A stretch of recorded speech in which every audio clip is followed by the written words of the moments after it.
C'est le temps de notre lecture, peut-être le moment le plus pur de notre culte, la lecture de la parole de Dieu.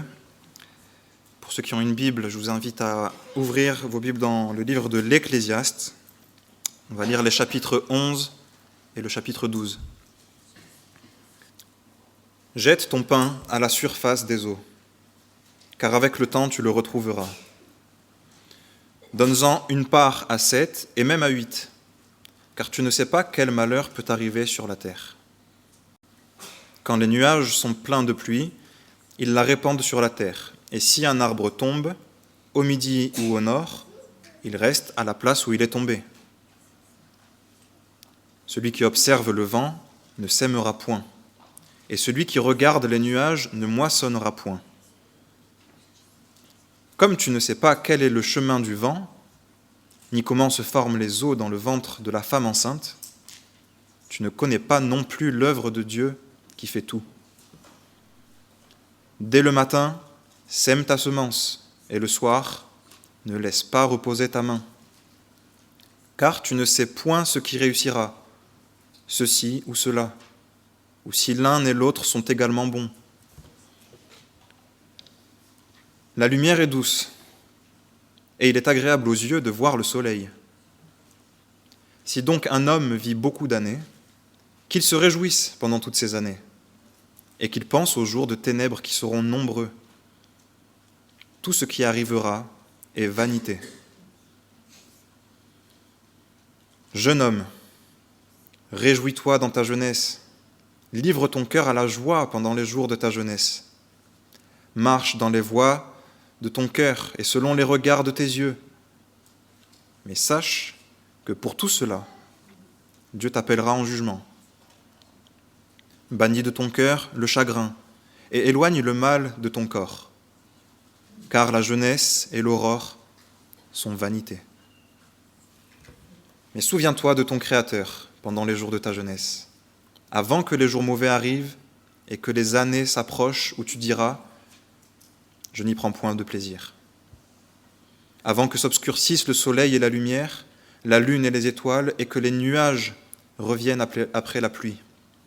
Temps où les gardiens de la maison tremblent, où les hommes forts se courbent, où celles qui moulent s'arrêtent parce qu'elles sont diminuées, où ceux qui regardent par les fenêtres sont obscurcis, où les deux battants de la porte se ferment sur la rue quand s'abaisse le bruit de la meule, où l'on se lève au chant de l'oiseau, où s'affaiblissent toutes les filles du champ, où l'on redoute ce qui est élevé, où l'on a de la terreur en chemin, où l'amandier fleurit, où la sauterelle devient pesante, et où la capre n'a plus d'effet.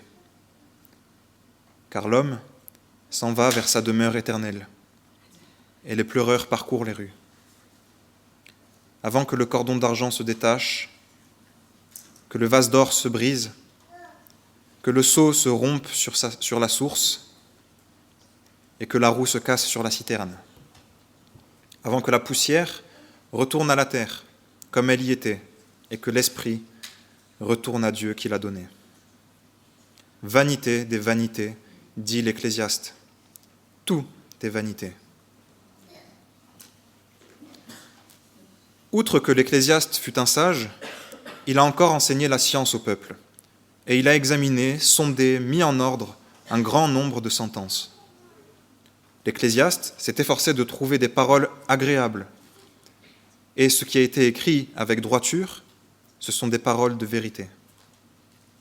Les paroles des sages sont comme des aiguillons, et rassemblées en un recueil, elles sont comme des clous plantés, elles sont données par un seul maître. Du reste, mon fils, tire instruction de ces choses. On ne finira pas si l'on voulait faire un grand nombre de livres, et beaucoup d'études est une fatigue pour le corps. Écoutons la fin du discours. Crains Dieu et observe ses commandements. C'est là ce que doit faire tout homme. Car Dieu amènera toute œuvre en jugement au sujet de tout ce qui est caché, soit bien, soit mal. Jusqu'ici la parole de Dieu. Et pour tous ceux qui restent, je vous invite à prier.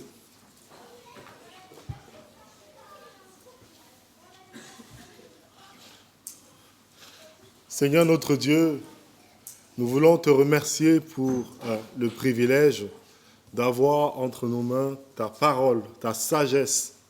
Sagesse tellement infinie et élevée au-dessus de nous.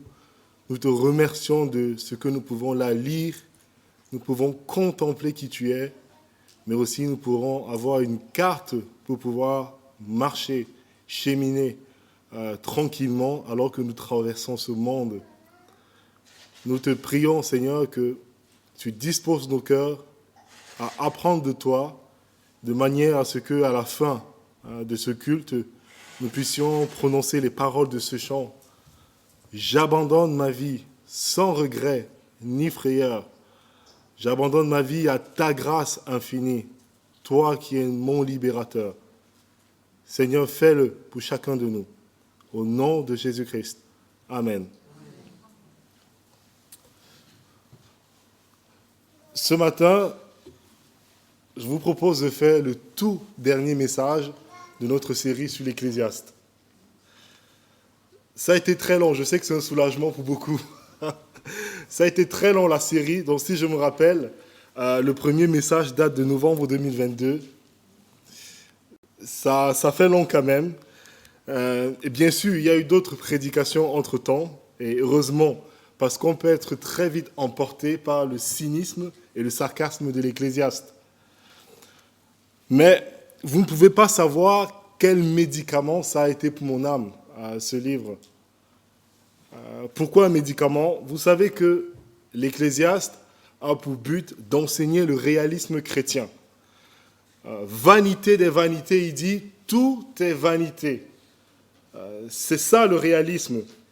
Quand il parle de vanité, il ne parle pas de ce jeune homme avec sa nouvelle voiture qui brille, les jantes chromées, la musique à fond dans le quartier pour se faire voir. Non, il ne parle pas de ça. Ici, vanité, c'est hevel en hébreu. Hevel, littéralement fumée, vapeur. J'ai vu la vie comme une vapeur. Quand j'ai voulu saisir le sens de la vie pour en comprendre le sens, tout n'était que fumée. Il n'y avait pas vraiment de sens dans ce que je fais, dans ce que je vois. Il nous dit, la vie est difficile, la vie est imprévisible, la vie est souvent injuste. Pour traverser un tel monde, la pensée positive, ça ne suffit pas. Il faut la bonne compréhension de ce monde, il faut la bonne attitude et il faut la bonne action. Le problème, c'est que nous avons tendance à créer des mécanismes de survie illusoires pour essayer de tenir.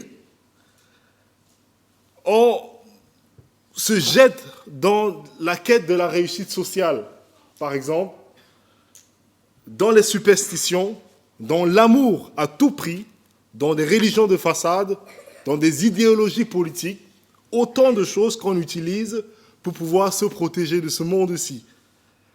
C'est un peu comme si on mettait un pansement sur une fracture, parce qu'à la fin, toujours pas de sens dans ce que nous faisons. Et ces illusions, ça imprègne nos cultures, ça imprègne nos familles. On naît et on grandit là-dedans. Si vous n'avez pas eu le privilège, par exemple, de naître dans une famille chrétienne avec des parents qui ont un minimum de sagesse, qui vous enseignent la crainte de Dieu, et pas seulement qui vous prennent par la main pour vous expliquer la vie, dans les choses les plus simples, comment gérer son argent, comment traverser des conflits, comment prendre des risques dans la vie avec prudence, comment prendre des décisions et les assumer. Si vous n'avez pas eu ce privilège, vous vous retrouvez très vite dans des problèmes à l'âge adulte, et ce, dans tous les aspects de la vie. Je n'ai pas peur de le dire, c'est mon expérience. Et je dois apprendre parfois les choses les plus simples de la vie sur le terrain.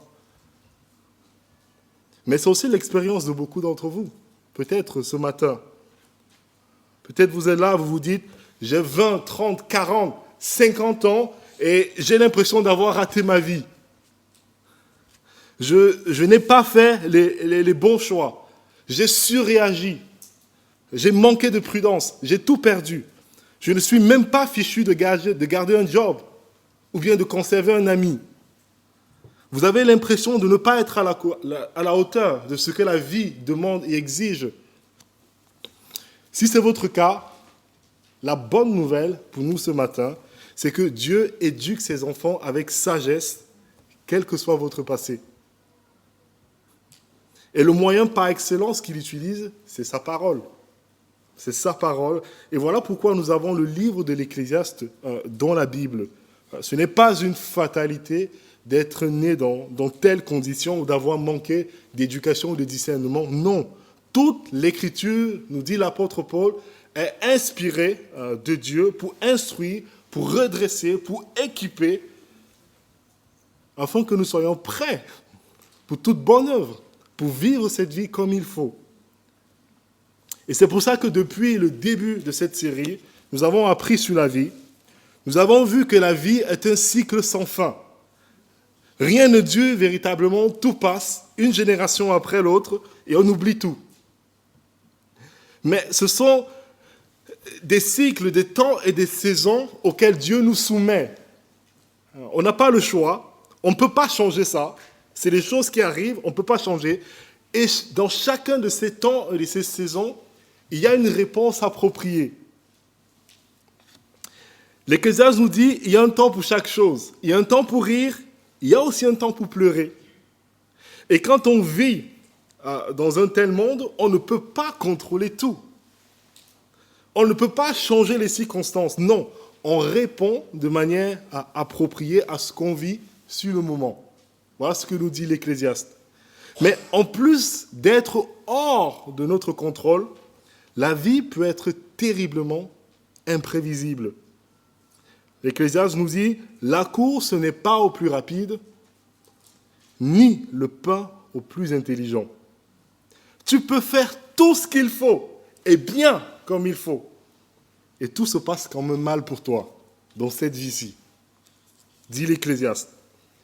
Mais fais attention, là, garde ton cœur, ne tombe pas dans l'amertume. Nous avons aussi vu comment vivre en société. Nous avons vu l'injustice dans la bureaucratie qui existe dans toutes les sociétés humaines et qui est une machine à inégalité qui crée et maintient les classes sociales. Nous avons parlé de l'oppression. Notre rapport à la politique, on l'a vu. Toute société humaine fait en permanence l'aller-retour entre la gauche et la droite. Nous devons être responsables et voter, mais on ne peut pas miser sa vie là-dessus. Pas possible. Pourquoi ? Ça change constamment. Nous avons aussi vu notre rapport au travail, à la religion, à l'argent, aux relations, le rapport à notre propre condition humaine, son péché et son éternelle insatisfaction. Ce livre est un pur trésor, et je vous encourage vraiment à lire, le relire constamment. Ne le voyez pas comme un livre qui est déprimant, c'est comme ça qu'on voit souvent l'Ecclésiaste, non. Mais voyez-le plutôt comme un GPS qui nous aide à arriver à la maison sans se perdre sur le chemin. C'est vraiment un trésor. Donc aujourd'hui, nous allons terminer cette série sur l'Ecclésiaste. Il va tirer sa révérence et il va nous donner un dernier conseil que j'ai intitulé « Ne gâche pas ta vie, vis-la à fond ». Ne gâche pas ta vie, vis-la à fond. C'est un peu le résumé de tout ce qu'on a vu depuis le début. Si vous avez tout oublié, ce n'est pas grave. Aujourd'hui, on va voir 3 points, 3 choses qui englobent, si vous voulez, la manière appropriée de vivre dans ce monde-ci. Donc, ces 3 choses qu'on va voir. D'abord, l'Ecclésiaste dit « Il faut agir avec hardiesse dans tout ce que vous faites. » Agis avec hardiesse. Deuxièmement, apprends à te réjouir maintenant. Et troisième chose, marche avec Dieu. Voilà les 3 choses qu'on va voir. Le premier point, il sera un peu long. Ne vous inquiétez pas, on va finir dans les temps. Et puis les 2 autres vont aller beaucoup plus vite. Donc, premièrement, agis avec hardiesse. C'est les versets 1 à 6. Si la vie est tellement imprévisible et incertaine, comme on l'a vu depuis le début de cette série, il y a un grand danger qui nous guette souvent. Et ce n'est pas forcément ce que vous croyez.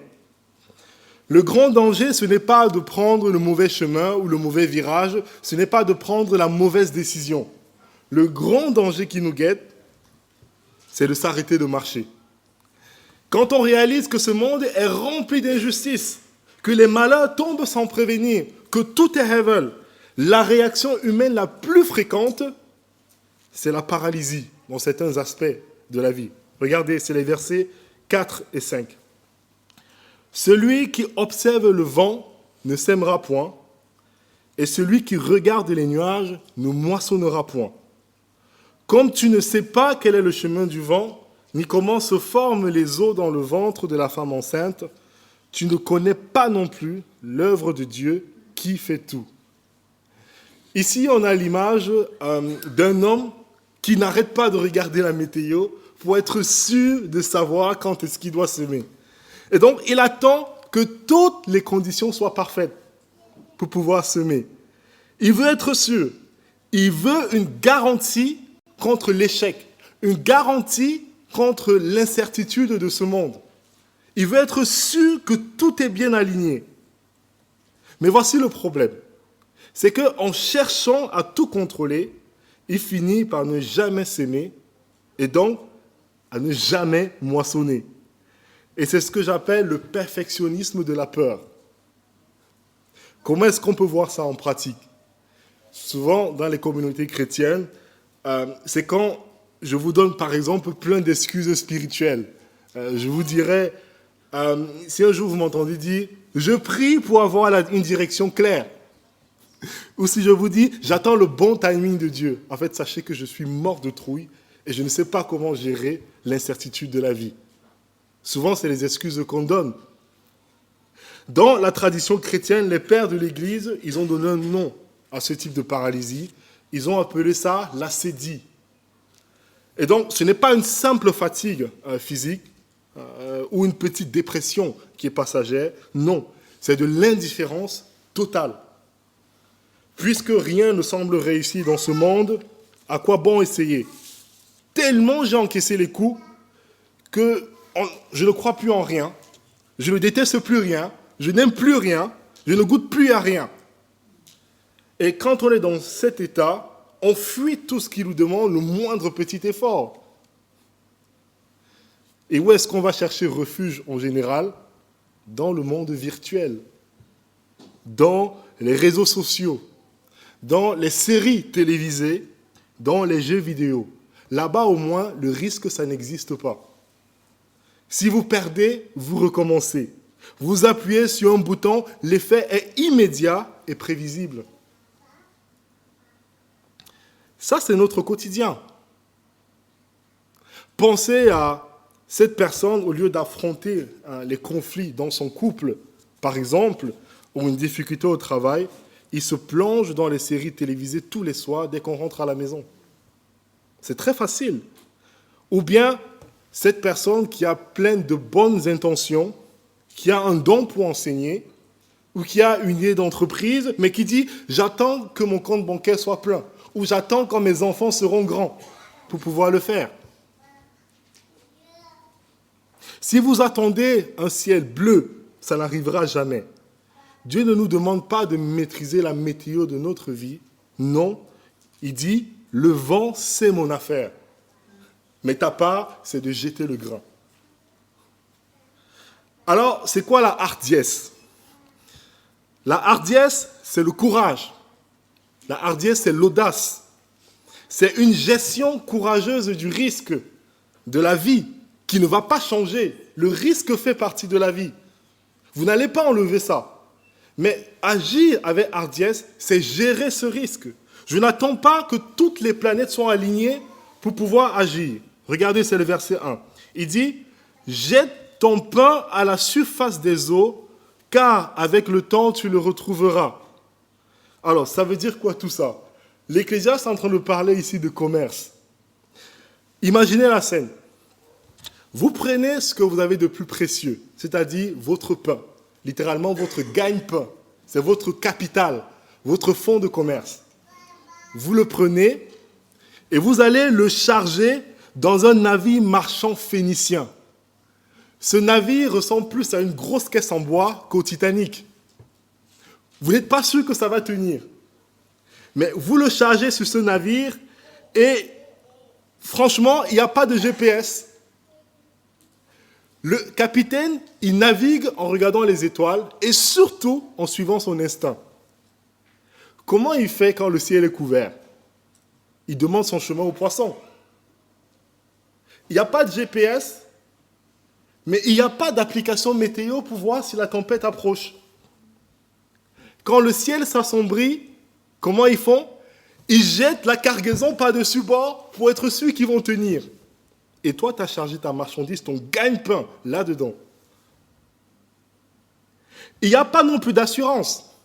Il n'y a pas la Maïf, il n'y a pas AXA, il n'y a pas Alliance, il n'y a aucune assurance. Si le bateau coule, c'est fini. C'est ça le risque. Tu es ruiné. Mais à l'époque, tu n'as pas le choix si tu veux gagner ta vie. Tu n'as pas le choix. Jette ton pain à la surface des eaux. Fais ce qu'il faut, même si c'est risqué. Même si l'échec n'est pas loin. Fais-le courageusement, mais surtout, fais-le intelligemment. Verset 2, donne-en une part à 7 et même à 8, car tu ne sais quel malheur peut arriver sur la terre. Au lieu de mettre tous tes œufs dans le même panier, divise, mets ta cargaison dans plusieurs bateaux. Parce que tu ne sais pas ce qui va arriver. Répartis ton investissement relationnel, par exemple, pour faire plus pratique. Ne mise pas tout sur ton couple ou sur tes enfants. Ça peut devenir une idole très dure, très lourde à porter pour eux. Si ton enfant ou ton conjoint te déçoit et que tu n'investis que là, tu es ruiné. Investis dans des amitiés solides, par exemple. Investis dans la fraternité de l'Église. Investis dans des relations de voisinage. Si une relation traverse la tempête, les 7 autres vont te maintenir debout, même si ça reste difficile. Voilà la sagesse pour vivre dans un tel monde. Répartis ton investissement intellectuel.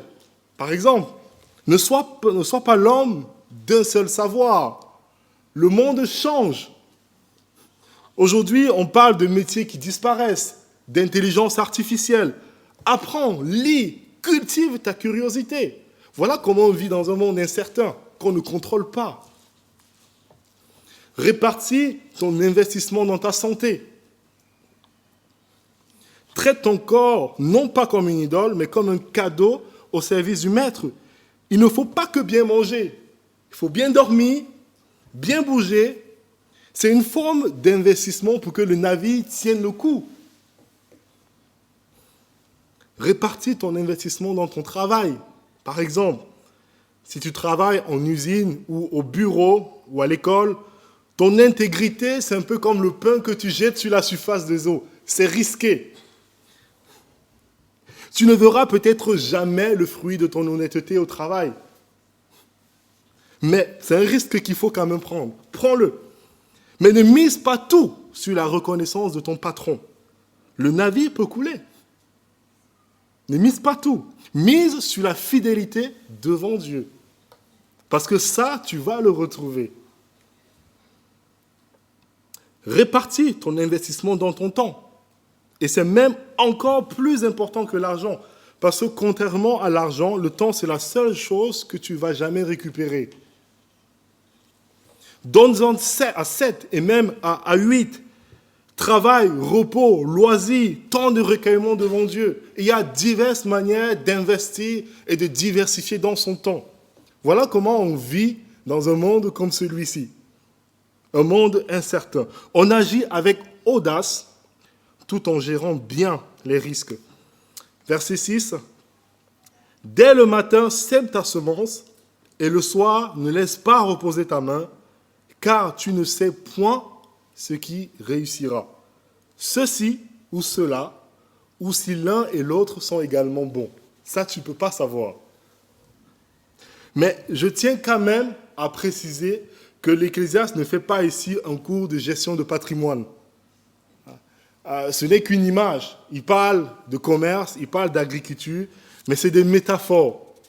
Le vrai sujet ici, en fait, c'est notre marche avec Dieu par la foi.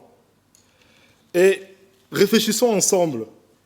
C'est quoi le problème, en général, le vrai problème de ceux qui sont paralysés, de ceux qui ne font plus rien? Quand on regarde au fond, c'est quoi le problème? C'est qu'ils ont tellement peur de l'échec qu'ils veulent usurper la place de Dieu. Voilà le problème moral qui se cache derrière. Ils veulent tout savoir avant de bouger. Ils aimeraient être dans le poste d'aiguillage. Vous savez, à la gare, il y a quelqu'un qui est assis dans une tour et qui contrôle tous les trains. Il voit le tableau, il sait quel train arrive, il sait pourquoi celui-là est en retard et il sait sur quelle voie il va faire bifurquer le train. Mais nous sommes sur le quai. Nous sommes sur le quai et on ne voit pas tout ça. On ne connaît pas le grand plan de circulation des trains. Mais il y a des gens sur le quai qui ne veulent pas rentrer dans le train à moins de savoir tout ce que c'est l'aiguilleur. C'est là où se trouve le problème. Ça, c'est refuser de faire confiance à Dieu. Ça montre un problème spirituel qu'on peut voir dans notre manière de marcher avec Dieu. D'ailleurs, c'est la raison pour laquelle l'apôtre Paul, il exhorte les chrétiens à passer à l'action. Regardez, c'est 1 Corinthiens 15, verset 58, il dit « Ainsi, mes frères bien-aimés, soyez fermes et inébranlables, travaillant de mieux en mieux à l'œuvre du Seigneur, sachant que votre travail ne sera pas vain dans le Seigneur. » Il n'y a rien qui va se perdre. Voilà pourquoi il faut oser. Je dois vous dire qu'il y a des gens parmi nous qui sont des paralysés spirituels. Ils sont là, mais ils ne risquent rien. Ils ne poursuivent rien. Ils ne demandent rien. Ils n'ont soif de rien. Ils se contentent du strict minimum spirituel. Ils se contentent du strict minimum en attendant que ce monde passe. Ce n'est pas possible pour un chrétien de vivre comme ça. D'après ma Bible, quand on est chrétien, on est vivant. Et quand on est vivant, on a faim, on a soif, on mange et on grandit. Si on n'a pas faim, si on n'a pas soif, on n'est pas vivant. Et si vous n'avez aucun élan pour l'œuvre du Maître, si vous refusez de jeter votre pain à la surface des eaux, dans la prière, dans la lecture de la parole de Dieu, dans l'enseignement et la communion fraternelle, vous n'aimez pas quand on parle de choses spirituelles. Et vous n'aimez pas être avec ceux qui parlent de choses spirituelles. Vous refusez toute discipline dans la vie chrétienne. Êtes-vous seulement vivant? Êtes-vous vivant? Ne vous contentez pas d'une religion de façade. Vivons notre vie à fond. Servons le Seigneur avec hardiesse. Servons le Seigneur et vous allez voir que si vous l'appliquez, cette discipline dans votre vie chrétienne, ça va déteinter sur tous les autres aspects de votre vie. Agissons avec hardiesse. Voilà le premier conseil que l'Ecclésiaste nous donne ce matin. Maintenant, deuxième conseil, apprenons à nous réjouir maintenant. Pas demain, maintenant. C'est les versets 7 à 10. La lumière est douce et il est agréable aux yeux de voir le soleil. Si donc un homme vit beaucoup d'années, qu'il se réjouisse pendant toutes ces années et qu'il pense aux jours de ténèbres qui seront nombreux, tout ce qui arrive est vanité. Jeune homme, réjouis-toi dans ta jeunesse, livre ton cœur à la joie pendant les jours de ta jeunesse, marche dans les voies de ton cœur selon les regards de tes yeux, mais sache que pour tout cela, Dieu t'appellera en jugement. Bannis de ton cœur le chagrin et éloigne le mal de ton corps, car la jeunesse et l'aurore sont vanité. Est-ce que vous avez remarqué que dans la Bible, la joie n'est pas un conseil? C'est toujours un commandement. Ça, c'est surprenant. Paul dit dans sa lettre aux Thessaloniciens, « Soyez toujours joyeux ». Aux Philippiens, il dit, « Réjouissez-vous toujours dans le Seigneur ». Je le répète, si vous n'avez pas bien compris, réjouissez-vous. Ce n'est pas une option. Et je sais que souvent dans les églises, quand vous passez par des moments de tristesse, il y en a plus d'un qui vont venir vous voir pour vous rappeler qu'il faut se réjouir. Et parfois, on le prend comme une injustice, comme si on n'avait pas le droit d'être triste. Mais bien sûr qu'on a le droit d'être triste. Et on l'a vu, parce que l'Ecclésiaste a dit, il y a un temps pour chaque chose. Il y a un temps pour rire, il y a un temps pour pleurer. Mais si la tristesse n'est plus seulement une réponse à un temps ou une saison difficile que vous traversez, mais plutôt ça devient ce qui vous caractérise, là, il y a une attitude de cœur qu'il faut revoir. Ce n'est plus la même chose. Et je dois vous avouer que c'est l'aspect de la vie chrétienne avec lequel j'ai le plus lutté ces 3 à 4 dernières années.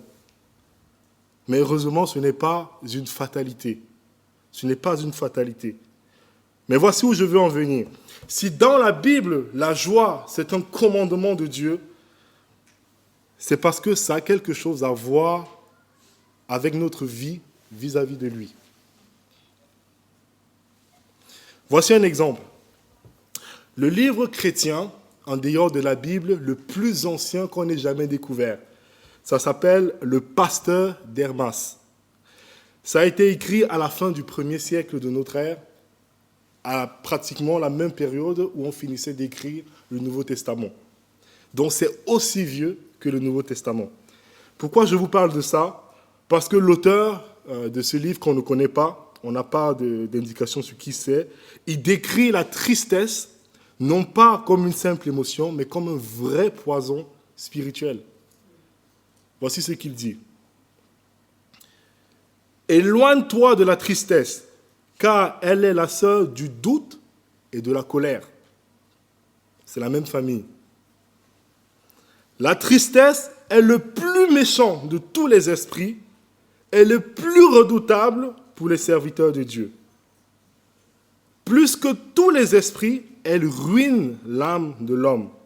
Elle chasse l'Esprit Saint. Réveille-toi donc de la joie qui trouve toujours grâce auprès de Dieu et qui lui est agréable. Fais-en tes délices, car tout homme joyeux fait le bien, pense le bien et méprise la tristesse. Mais l'homme triste fait toujours le mal. L'homme triste fait toujours le mal.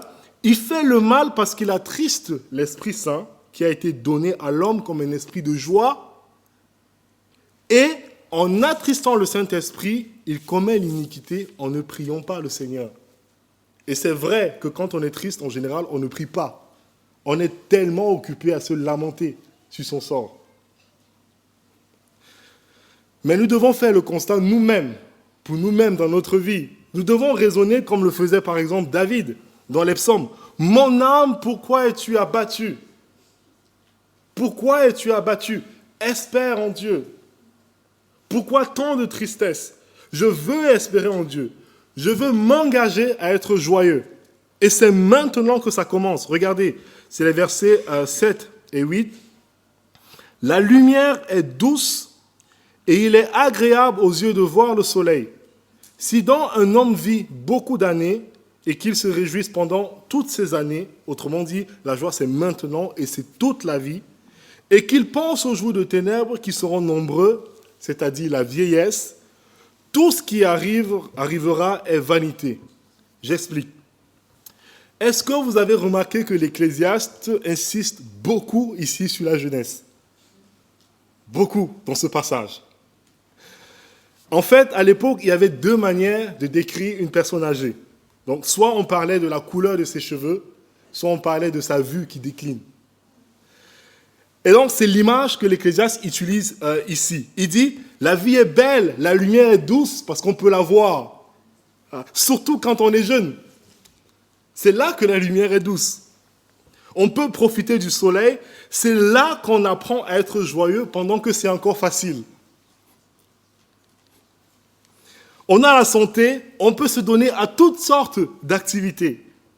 Regardez, c'est ce qu'il dit au verset suivant. « Jeune homme, réjouis-toi dans ta jeunesse. » Parce que si tu n'apprends pas à le faire pendant les meilleures années de ta vie, tu ne le feras certainement pas après. Et c'est un bon conseil pour vous qui êtes plus jeunes, les ados, les jeunes adultes. Ne laissez pas vos smartphones et le monde numérique vous voler votre jeunesse. On a le nez dedans, on ne voit plus grand-chose, on ne sait pas se réjouir des bénédictions que Dieu donne dans la vie parce qu'on est préoccupé à rêver dans un monde qui n'existe pas. Il sera trop tard pour apprendre à se réjouir des petites joies que Dieu donne au quotidien. J'ai rencontré trop de personnes âgées, souvent aigries, qui ont cultivé dès leur jeunesse l'art du mécontentement. Et quand ils arrivent à un âge plus avancé, ils ne savent pas comment se réjouir. Ils ont passé la vie à se plaindre et arrivé au soir de leur vie, ils ne savent pas comment s'y prendre. Et pour nous autres, ne pensez pas que l'Ecclésiaste parle seulement de la jeunesse. Non. C'est vrai, il fait le contraste entre la jeunesse et la vieillesse, mais il fait surtout le contraste entre aujourd'hui et demain. Si vous pensez que votre vie est trop difficile aujourd'hui pour se réjouir, comment allez-vous faire demain quand les épreuves vont arriver? Comment allez-vous faire demain quand vous aurez une mauvaise nouvelle? Quand le corps va s'affaiblir? Quand les épreuves vont arriver? Si nous n'apprenons pas à être joyeux aujourd'hui, nous ne le serons certainement pas demain. En d'autres termes, ne pas se réjouir aujourd'hui, c'est avoir la garantie de ne pas se réjouir demain. La joie, c'est comme un muscle. Il faut le travailler. Il faut faire des tractions. Pourquoi? Parce que vous serez totalement faible et désarmé demain quand les vraies épreuves difficiles vont arriver. Et voilà toute une vie qui part en fumée, dans la tristesse, dans l'amertume. Pourquoi? Parce qu'on n'a pas appris à se réjouir aujourd'hui. Alors, comment est-ce qu'on fait concrètement pour se réjouir dans un monde comme celui-ci? On a dit un monde qui est incertain, qui est imprévisible et qui est parfois injuste. Comment on fait? L'Ecclésiaste nous donne 3 étapes claires pour apprendre à le faire. Et donc, la première chose qu'il dit, c'est choisir de faire confiance à Dieu. C'est là que ça commence. Verset 9, « Livre ton cœur à la joie pendant les jours de ta jeunesse. » Livre ton cœur à la joie. C'est quelque chose qu'on peut faire. Vous voyez, la joie, ce n'est pas la météo de mes sentiments. Non, c'est une attitude. Ce n'est pas une affaire de circonstances, c'est une affaire de foi. Livre ton cœur à la joie. C'est une décision.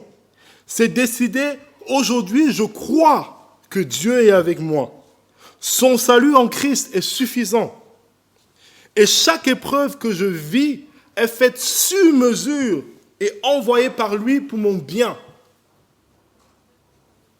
Même si je ne comprends pas, quelle que soit l'injustice, la discrimination, le racisme, l'insulte, la méchanceté, le mal, la maladie qui m'arrive, non, je choisis de croire que Dieu est au contrôle et je lui fais confiance. Seigneur, tu es l'aiguilleur et moi je suis sur le quai. Alors je rentre dans ce train parce que toi tu es au contrôle. C'est une attitude de cœur, la joie. Ce n'est pas une émotion incontrôlable. C'est ça la première étape. Je décide de regarder vers Dieu et je lui fais confiance. Deuxième étape, je profite des dons légitimes que Dieu me donne maintenant. Quand on est rempli de tristesse, on est préoccupé à regarder ce qui ne va pas. Et on oublie les bonnes choses qu'on a maintenant. Et finalement, quand on tourne la tête, on se rend compte qu'on a passé la vie à s'inquiéter et à ne pas profiter de tout ce que Dieu nous a donné.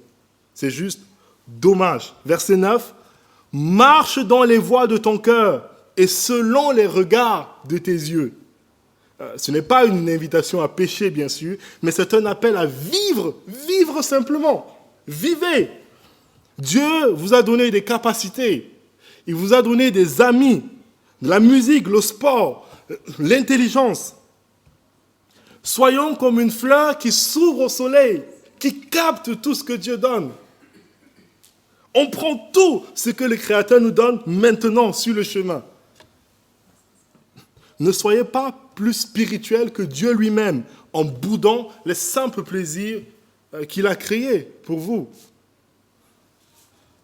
Dans la jeunesse, comme dans l'âge mûr, s'ouvrir à ces dons, c'est une manière d'honorer le Créateur qui donne à tous avec générosité. Profitez de ces moments de joie que Dieu donne maintenant.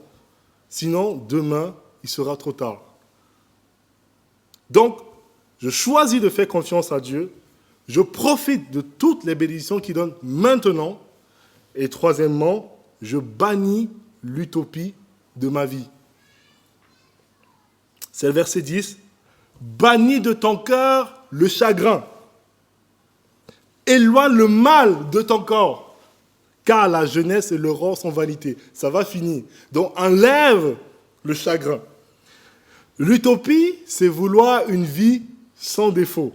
C'est vouloir une vie où il n'y a pas de problème, alors que ça n'existe pas dans ce monde. Ça n'existe pas. Et c'est là le plus grand voleur de joie. C'est de vouloir le 100% ici-bas. Voilà, chers frères et sœurs, pourquoi cette génération, qui est pourtant la génération la plus riche de toute l'histoire humaine, en même temps la génération la plus déprimée. La génération des réseaux sociaux. On vous montre des corps parfaits. On vous montre des vies parfaites. Des belles maisons, des belles voitures, des gros salaires. Des gens qui font des voyages toute l'année, on se demande s'ils ont une vie normale. Et vous avez tout raté, c'est surtout ça. La vie ne ressemble pas à ça. La vie ne ressemble pas à ça. Si vous attendez que votre mariage soit parfait, ou votre job soit sans conflit pour commencer à sourire, vous n'allez jamais sourire. Ne gâchez pas vos plus belles années. Ne gâchez pas, par exemple, vos années de célibat en pensant que la vie commence au mariage. Parce que vous avez vu un post sur les réseaux sociaux de couple avec la vie parfaite. La réalité est bien différente. Acceptons que ce monde est brisé, mais que toute chose est belle en son temps. La joie consiste à savourer la part de bonheur que Dieu donne aujourd'hui, sans sacrifier tout ça sur l'autel d'un idéal qui n'existe pas encore. Bannis de ton cœur le chagrin. Voilà notre deuxième point. Donc, on a vu agir avec hardiesse dans ce monde. Réjouis-toi maintenant. Et maintenant, pour finir, ça va aller plus vite. Marche avec Dieu. C'est le verset 1 du chapitre 12. Sache que pour tout cela, Dieu t'appellera au jugement. Mais souviens-toi de ton Créateur pendant les jours de ta jeunesse, avant que les jours mauvais arrivent et que les années s'approchent où tu diras « Je n'y prends point de plaisir ». Donc ça, c'est le dernier conseil de l'Ecclésiaste et le plus important, c'est vraiment le plus important de tous. Parce que si je m'arrête là, tout ce qu'on a vu depuis le début, ce n'est que du développement personnel au final. Mais je vais le faire très court ce point pour que ce soit facile à se rappeler. Mais voici la raison pour laquelle c'est la chose la plus importante. Quand on vit dans un monde comme celui-ci, un monde qui est imprévisible, un monde qui est difficile et qui est souvent injuste, on a tendance à penser que ce qui compte, c'est ce que moi je pense de Dieu. Ce qui compte, c'est comment Dieu va agir dans ma vie pour adoucir l'incertitude et les difficultés de cette vie. En fait, ça n'a aucune importance. La seule chose qui compte vraiment, c'est ce que Dieu pense de vous. Le jour du jugement, nous allons réaliser que rien n'était plus important que la manière dont Dieu nous voit. Et donc, souviens-toi de ton Créateur, c'est se rappeler que toute mon existence est en réalité une réponse à ce que Dieu est en train de faire dans ce monde. Toute ma vie est une réponse à ces dons. Les dons qui déversent dans ce monde. Comment est-ce que je réponds à ça? Ma vie, c'est une réponse à ses providences dans les circonstances de l'histoire. Ces commandements qui demandent d'abandonner le péché et se tourner vers lui. Quand Dieu vous bénit, ce qui compte, c'est votre réponse. Quand Dieu vous éprouve, il regarde votre réaction, comment vous réagissez. Toute notre vie est un pèlerinage où je réponds soit par la foi, soit par l'amertume et l'indifférence. Quelle est votre réponse à tout ça? C'est ça qui compte pour l'éternité. Et encore une fois, la réponse, c'est maintenant. Regardez la suite des versets. Mais souviens-toi de ton Créateur pendant les jours de ta jeunesse, avant que les jours mauvais arrivent et que les années s'approchent où tu diras, je n'y prends point de plaisir, avant que s'obscurcisse le soleil et la lumière, la lune et les étoiles, et que les nuages reviennent après la pluie. Donc là, il parle de la vieillesse, encore une fois. Avant le temps où les gardiens de la maison tremblent, où les hommes forts se courbent, où celles qui moulent arrêtent parce qu'elles sont diminuées. Donc, il n'y a plus de force. Où ceux qui regardent par la fenêtre sont obscurcis. On ne voit plus bien. Où les deux battants de la porte se ferment sur la rue quand s'abaisse le bruit de la meule. On n'entend plus bien. Où l'on se lève au chant des oiseaux. On a des insomnies. Où s'affaiblissent toutes les filles du chant. La voix commence à devenir faible. Où l'on redoute ce qui est élevé, où on a des terreurs en chemin, on ne peut plus sortir tout seul. On a besoin d'aide. Une petite colline, ça devient une épreuve. Où l'amandier fleurit, les cheveux deviennent blancs. Où la sauterelle devient pesante, on n'est plus très souple. Où la capre n'a plus d'effet, on n'a plus de désir pour rien, car l'homme s'en va vers sa demeure éternelle et les pleureurs parcourent les rues avant que le cordon d'argent se détache. Là, il parle de la mort, que le vase d'or se brise, que le seau se rompe dans la source et que la roue se casse dans la citerne avant que la poussière retourne à la terre comme elle y était et que l'Esprit de Dieu, que l'Esprit retourne à Dieu qui l'a donné. C'est maintenant, quand vous le pouvez encore, c'est maintenant qu'il faut venir à Dieu.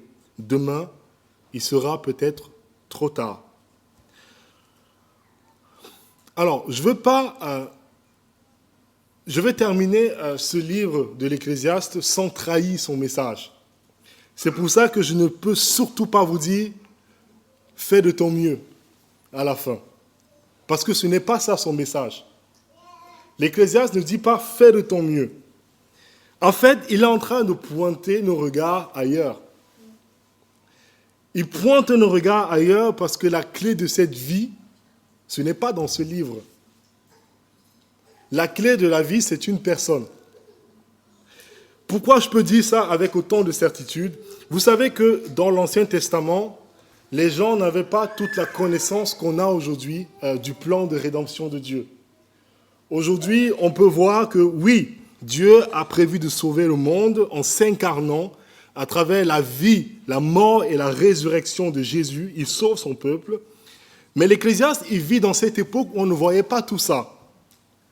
Mais il a quand même une manière, si vous voulez, de diriger nos regards vers ce Jésus. C'est juste incroyable. Alors, comment il fait ça? Dans tous les livres, il nous dit comment il vaut mieux vivre. Voilà comment il vaut mieux vivre dans un monde comme celui-ci. Mais en même temps, il nous montre aussi que nous n'allons pas y arriver. Comment? En nous disant qu'il y a une vanité dans ce monde, incontrôlable, mais il y a aussi une vanité en nous-mêmes, dans notre condition humaine. Donc, fais de ton mieux, ce n'est pas la solution. Parce que tu peux faire de tout le mieux que tu pourras, ça ne va pas t'amener très loin. Voilà pourquoi la solution n'est pas dans le livre de l'Ecclésiaste. Mais aujourd'hui, de l'autre côté de l'histoire, on sait qu'il y a un homme qui n'a jamais été sous cette vanité. Un seul. La Bible nous dit que Jésus est le seul à avoir vécu dans ce monde sans jamais gaspiller sa vie. C'est lui qui a agi parfaitement avec hardiesse. Voyez-le sur le chemin qui se précipite vers Jérusalem, sachant ce qu'il attend, la mort. Il n'a pas hésité une seule seconde pour le salut de son peuple. Voilà quelqu'un qui a agi avec hardiesse. Il est celui qui s'est réjoui pleinement en son Père, même dans la souffrance. Alors qu'on l'a torturé, on a tiré sa barbe, on l'a craché dessus, on a partagé ses vêtements. Il est le seul qui s'est réjoui pleinement en son Dieu, malgré la souffrance et les difficultés. Il est le seul qui a marché avec Dieu sans jamais dévier, sans jamais fuir, sans jamais tricher. Il a été ce que nous ne sommes pas. Et à la croix, il a porté ce que nous sommes. Nos paralysies, nos peurs, nos vies gâchées, notre amertume, notre tristesse, notre péché. Il a tout porté sur lui. Et en échange de toute cette vie gâchée qu'on lui donne, en échange, pour tous ceux qui mettent leur foi en lui, d'abord, il donne sa justice parfaite pour être réconcilié avec notre Créateur. D'abord, il donne sa justice. Ensuite, il donne sa vie de sagesse à lui. Il nous donne sa vie de sagesse pour que nous puissions traverser ce monde sans être écrasés par la peur de l'échec. Mais il ne s'arrête pas là. Il donne sa justice, il donne sa vie parfaite de sagesse, mais ici, il donne son avenir. Son avenir. Parce que lui, il est sorti de ce monde de vanité en ressuscitant des morts. Le summum de la vanité, la mort, il est ressuscité parce que lui, il est sorti de ce monde de vanité. Nous serons avec lui pour l'éternité. Si ce matin, tu ne veux pas gâcher ta vie, une seule personne qu'il faut embrasser, Jésus-Christ. Personne d'autre. Tous vos efforts ne serviront à rien face à un tel monde. C'est un monde imprévisible, souvent injuste. Une seule personne a été sagesse et justice de Dieu pour nous, Jésus-Christ. Amen. Je vous invite à prier. Seigneur, nous sommes tellement conscients du monde dans lequel nous vivons. Mais nous sommes surtout conscients que si ce monde est comme ça, c'est à cause de nous. Oui, nous avons péché. Nous t'avons tourné le dos et nous avons cru que nous pouvions prendre ce qui est à toi et aller vivre notre projet loin de toi. Mais voilà les conséquences. Nous vivons dans un monde tellement cruel et imprévisible parfois que nous avons de la peine à voir encore ta main bienveillante qui est là. Pardonne-nous, Seigneur, de ce que nous sommes et merci de ce que tu n'es pas resté distant. Dans ta grâce, en Jésus-Christ, tu es rentré dans notre vanité. tu es né parmi nous, tu as fait ta tente parmi nous, et dans ta grâce, tu n'es pas juste resté là, juste pour partager notre condition, tu l'as cloué à la croix. Merci de ce que, grâce à ton œuvre, ta vie parfaite, ta mort et ta résurrection, nous avons l'espérance qu'un jour, nous sortirons de ce monde de vanité. Merci de ce que l'espérance que nous avons aujourd'hui nous rend confiants d'apprendre à vivre aujourd'hui à ta lumière. Oui, nous pouvons nous réjouir. Nous pouvons vivre avec audace et avec hardiesse, sachant que, Seigneur, tu es complètement souverain. Tu es l'aiguilleur et nous sommes sur le quai. Donne-nous la joie et l'audace nécessaires pour vivre une vie de risque, une vie où nous voulons te plaire dans notre vie spirituelle, mais dans tous les autres aspects de notre vie, Seigneur, nous voulons vivre pleinement comme Jésus-Christ. Chasse de nous parfois cette paralysie craintive qui vient de notre manque de confiance à toi. Et Seigneur, tu vois parfois la culpabilité dans nos cœurs, nous qui avons fait peut-être les mauvais choix, qui avons eu des vies sans sagesse, des erreurs du passé qui nous poursuivent encore aujourd'hui. Seigneur, tu sais toutes choses. Donne la paix de garder en toi notre confiance de ce que tu es souverain, mais de ce que tu fais toutes choses pour notre bien. Donne-nous de nous réjouir, Seigneur, et d'être une bénédiction pour tous ceux qui nous entourent. Oui, parce que la joie, c'est un fruit du Saint-Esprit. Pardonne-nous, Seigneur, à chaque fois où nous ne l'avons pas fait, ou comme le monde, nous nous sommes réfugiés en nous-mêmes, dans notre propre justice et dans nos propres forces, alors que toi, tu es un papa qui prend soin de tes enfants.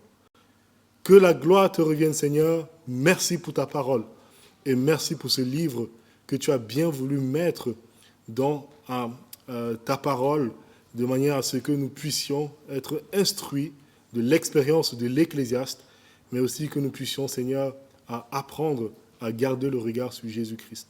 C'est au nom de ce Sauveur merveilleux, par qui nous avons la vie en toi, au nom de Jésus. Amen.